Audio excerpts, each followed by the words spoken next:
Hello everyone, welcome to मनोकायस। My name is Vaishali Kamboj and हम लोग कर रहे हैं हिस्ट्री ऑप्शनल 500 सीरीज़ के अंडर हमारा अगला क्वेश्चन है from medieval history. The question says why is Mamallapuram famous. क्यों फेमस है ये, इसके बारे में बात की जा रही है। तो सबसे पहले यू नो दैट कि हम लोग क्वेश्चन के अंदर देखते हैं कि कीवर्ड क्या है। Since this question is very straight, तो हम सीधा बात करना है, यहाँ से स्टार्ट करेंगे।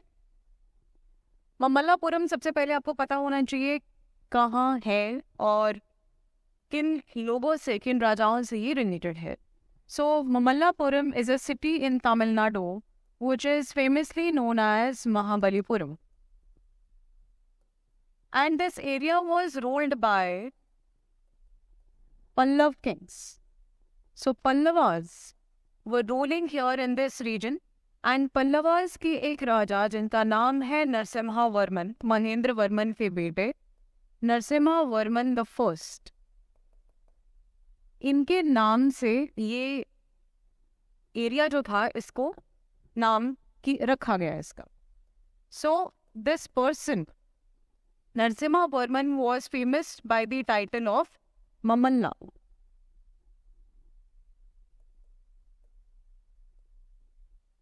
जहाँ से नाम जो है ममल्लापुरम पड़ा, जिसका मतलब है द ग्रेट रेसलर। ठीक, okay. So the great wrestler, अब ये क्यों इतना नाम ऐसा पड़ा था, क्यों इनको ये टाइटल दिया गया था ममल्ला का? Because he had fought many great Wars with the Chalukyas, the neighbours. ठीक है, राष्ट्रकूटास के साथ बहुत सारी लड़ाइयाँ हुई। सो पल्लवास के नरसिम्हा वर्मन को यहाँ पर ममल्ला का टाइटल दिया गया, जिसका मतलब है ग्रेट रेसलर। तमिलनाडु के अंदर ये जगह पड़ती है और ये जानी जाती है अपने आर्ट एंड आर्किटेक्चर को लेकर। बट इसके अलावा भी बहुत सारी और चीज़ें हैं जिसको लेकर ये फेमस है, जिसके बारे में हम लोग बात करेंगे बॉडी में। तो सबसे पहले इंट्रोडक्शन के अंदर आप ये सभी बातें मेंशन कर सकते हैं कि ये कहाँ पर लोकेटेड है, कौन से किंग्स थे, कौन से डायनेस्टीज हैं जिन्होंने इस जगह का फाउंडेशन रखा। कि this is the person Narasimha Varman laid the foundation of Mamallapuram and after his title Mamalla, जिसका मतलब है ग्रेट रेसलर। अब हम बॉडी के अंदर देखते हैं कि यहाँ पर कौन से ऐसी फेमस चीज़ें हैं जिसकी वजह से ये फेमस है। So the first thing is art and architecture, जिसके अंदर we are going to talk about the different temples.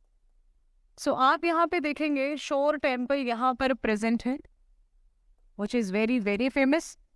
And हम जानते हैं ये टेम्पल, मैंने लास्ट क्लासेस में भी मेरी बात हुई है, तो आप पिछले वाले यूट्यूब सेशंस को जाकर भी देखें, वहाँ पर बहुत सारे ऐसे क्वेश्चंस हमने डिस्कस किए हैं। पल्लवा का पूरा हम लोगों ने आर्किटेक्चर डिस्कस किया था। शोर टेम्पल के अंदर खास बात ये है कि यहाँ पर 3 श्राइन्स हैं और इन 3 श्राइन्स के अंदर lord Shiva and lord Vishnu के shrines present. So 2 are dedicated to Shiva and 1 is dedicated to Vishnu. Another type of temple here are Rath temples and the famous ones are Pandav Rathas. Pandav Rathas में पांडवास के नाम से 5 ऐसे रथ बनाए गए हैं, जिसके अंदर यहाँ पर आप पाएंगे 5 पांडवों के तो है ही है, नकुल और सहदेव का एक कॉमन होगा and the 5th one belongs to Draupadi. Okay जी, सो इस तरीके से सबके प्रेजेंट है। यहाँ पर युधिष्ठिर भी है, अर्जुन का है, भीम का है, नकुल सहदेव का है, ये हो गए 4 and the 5th one belongs to Draupadi. So Pandav Rathas यहाँ पर प्रेजेंट है। These are monolithic temples. Shore temple is a structural temple. तो आप ये मेंशन कर सकते हैं यहाँ पे कि temples of 2 types are present. Amongst those rock cut में है रथ टेम्पल्स एंड स्ट्रक्चरल में है शोर। ठीक, इसके बाद आर्किटेक्चर के बारे में बताने के बाद आप बताएंगे यहाँ पर और क्या खास बात नहीं, दैट इज ट्रेड की वजह से भी एरिया बहुत ज़्यादा जाना जाता है। यहाँ पर सी पोर्ट हुआ करता था और इंडिया से ट्रेड बहुत सारा हुआ करता था with the other countries. Sangam literature के अंदर हम लोग पाते हैं कुछ ऐसी पोइट्री को जहाँ पर मेंशन किया गया कि चाइनीज जो है वो ट्रेड किया करते थे इंडिया के साथ through this port of Mahabalipuram in Tamil Nadu with the followers. Okay, now इसके बाद आप लिखेंगे यहाँ पर द कनेक्शन विद चाइना। तो चाइना के साथ महाबलीपुरम का हमारा बहुत पुराना रिलेशनशिप है। इंडो चाइना रिलेशंस को एंशियंट टाइम से बेटर बनाने में मदद हुई है हमारी। Rather we can say that early medieval times के जो हमारा सिलसिला जो है वो ज़्यादा मेडिकल है। बहुत सारे ऐसी एग्रीमेंट्स हुए हैं between Indian Kings and Chinese counter parts जहाँ पर ट्रेड को लेकर बहुत सारे मसलों को सुलझाया गया। इसके अलावा आप कुछ ही सालों पहले इंडो चाइना एक इनफॉर्मल समिट हुई थी महाबलीपुरम के अंदर, जहाँ पर चाइनीज काउंटर पार्ट यहाँ हमारे प्राइम मिनिस्टर नरेंद्र मोदी जी से मिलने के लिए आए थे। And they were walking on the streets of Mahabalipuram, जहाँ पे many beautiful sculptural leaves were present across the road, और जिसमें हम देखेंगे अर्जन पेनांस या जिसको डिसेंट ऑफ गेंजेस भी कहा जाता है, कि सारे स्कल्पचर्स जो हैं ये प्रेजेंट हैं इन टेम्पल्स की वॉल्स के ऊपर। तो it is like an open gallery, ठीक है। जैसे आप जाएंगे एक टाइप ऑफ एग्जिबिशन नज़र आता है ये रोड के अक्रॉस, ठीक। सो ये बहुत ही एक इम्पोर्टेंट एलिमेंट है इंडो चाइनीज रिलेशनशिप को स्ट्रॉन्ग बनाने में, राइट। इस तरीके से आप बॉडी में इम्पोर्टेंस को बता दिया आपने। अब प्रेजेंट डे के अंदर भी आप लिख सकते हैं कि टूरिज्म जो है वो इसका one of the most important element है। एंड इंडिया की जो अर्निंग्स है वो भी यहाँ से होती है। तो we actually attract a lot of tourist from across the world who come to this place and enjoy the culture of India। इसके अलावा बहुत सारे म्यूजियम्स यहाँ पर आप पाएंगे, जैसे एक सीशेल म्यूजियम यहाँ पे प्रेजेंट है। दुनिया का सेकेंड लार्जेस्ट म्यूजियम है ये हमारे यहाँ पे जो प्रेजेंट है, राइट। इसके अलावा बहुत सारे क्रोकोडाइल म्यूजियम भी यहाँ पर प्रेजेंट है। सो कहने का मतलब ये कि यहाँ पर सिर्फ आपने टेम्पल्स के बारे में बात नहीं लिखनी है, आपने इसका ट्रेड पर्सपेक्टिव से भी बताना है, चाइनीज रिलेशनशिप्स को भी यहाँ पे अंडरलाइन आपने करना है, और प्रेजेंट डे टाइम्स में यहाँ पे कौन कौन सी खासियत है अपार्ट फ्रॉम सेंटर्स वो भी आप लिखकर यहाँ पर आएंगे, ठीक है। ये सब बताने के बाद इन द एंड कंक्लूजन के अंदर आप मेंशन कर सकते हैं that Mamallapuram is famous as it showcases India's rich culture. This is a UNESCO World Heritage Site. So this UNESCO World Heritage Site represents India's rich culture in on the global platform, and also it has played a very important role in strengthening the Indo-Chinese relationship. Indo-China relationships amidst a lot of tensions.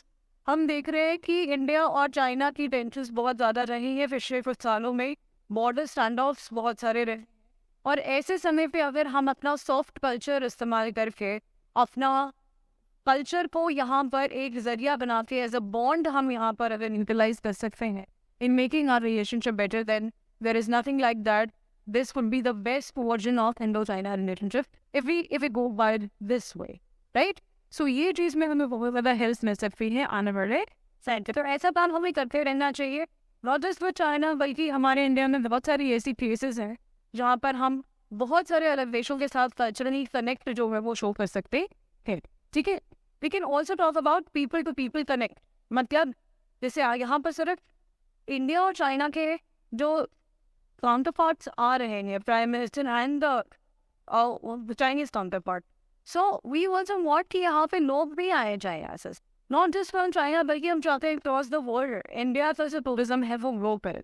सो इससे क्या होगा कि India की जो value है on a global platform, India का जो rich culture है वो शोकेस होगा, and of course it will attract a lot of tourism in return, right. So ये था जी हमारा आंसर, व्हाई इज ममल्लापुरम फेमस। तो एक होलिस्टिक अप्रोच के साथ चलेंगे, मॉडल आंसर हम लोग देख लेते हैं। यहाँ पे टेलीग्राम चैनल पे जाके आप इसको एक्सेस कर सकते हैं। यहाँ पे देखिए पूरा हमने मेंशन किया ममल्लापुरम क्या है, क्यों उसका नाम ऐसा रखा गया है, फेमस क्यों है अपने आर्किटेक्चर को लेके, अपने cave temples, rock cut temples, अपने स्ट्रक्चरल टेम्पल्स को लेकर, एंड चाइना के साथ रिलेशनशिप्स की बात आप लिखेंगे, ह्यूनसांग के बारे में आप लिख सकते हैं, चाइनीज बुद्धिस्ट ट्रैवलर पे तब आते ही फोर्स गुप्ता टाइम पीरियड पे आते हैं जब Harshvardhan was ruling in north. At that point of time, Insam had visited Mahabalipuram in South India and Tamil Nadu when Pallavas were ruling here. And then you can talk about the second informal summit India-China के बीच में. Trade में C port और संगम literature का evidence लेते हुए then tourism में महाबलीपुरम का light house, seashell museum and crocodile museum के बारे में लिखेंगे. ये प्रेजेंट टाइम्स फेमस है. So finally the conclusion, and you will end your answer here by balancing it with the present day scenario कि किस तरीके से ये important है. ठीक है जी. All right, so that was all from my side. Thank you so much for watching. I'll see you in the next session with another question. Till then, take care and have a great day.